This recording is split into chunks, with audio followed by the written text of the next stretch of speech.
How having PCOS affects your sex life. On the surface, infrequent periods can seem like a blessing. But that irregularity is one of the most prominent clues you may have polycystic ovarian syndrome (PCOS), a condition that causes hormone imbalance and increases androgen levels like testosterone.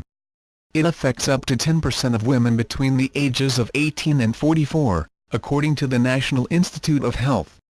Aside from needing to constantly stash a tampon in your bag just in case, PCOS also causes physical changes like weight gain and acne. The Centers for Disease Control and Prevention even names PCOS the #1 cause of infertility. But what you may not know is that PCOS can mess with your sex life, too. Here's how PCOS can screw with your satisfaction between the sheets and how to get some relief. 1. Your period shows up whenever it damn well pleases. Yes, we covered this, but it's worth repeating since a sporadic flow can make it hard to get it on, says Mary Jane Minkin, M.D., a clinical professor of obstetrics and gynecology at Yale University School of Medicine. Consider this: you've got a hot date planned for Friday night, and you're planting all the seeds to get past third base.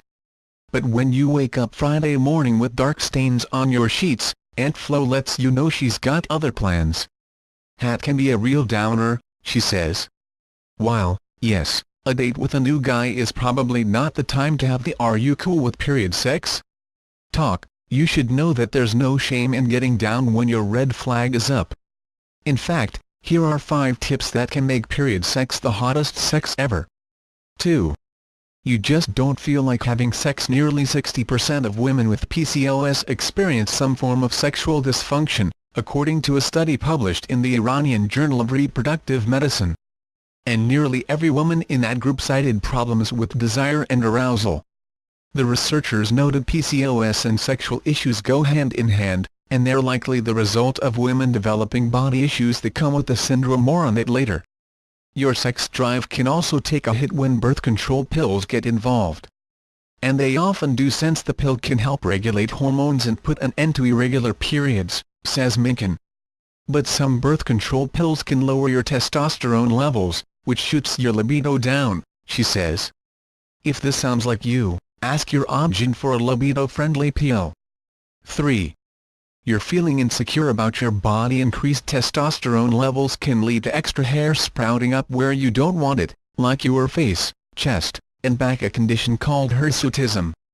Ironically, it can also cause strands to fall out from the places you do want them, like your ponytail. Add acne and weight gain into the mix, 2 other major symptoms of PCOS, and your confidence can suffer. Hair, and weight changes make people feel less attractive, says Minkin. Feeling insecure means you may be more likely to opt for a solo hoodie and Netflix night over a date with your boy toy. If left untreated, your blah mood might stick around. A study published in the journal PNAS linked PCOS with an increased risk of developing depression and anxiety disorders. If this sounds familiar, consult a psychologist or sexologist for support. 4. You're stressed about getting pregnant. For those trying to have a baby, sex can become a chore and a turn-off, since insisting on sex at the precise moment you're ovulating isn't exactly sexy. And since this disorder means your sex hormones out of whack, the time of the month that you ovulate is irregular, meaning your chances of getting pregnant are reduced, says Minkin. Fun, right? Luckily, you're not doomed. Talk to your obgyn about medications you can take to help you conceive.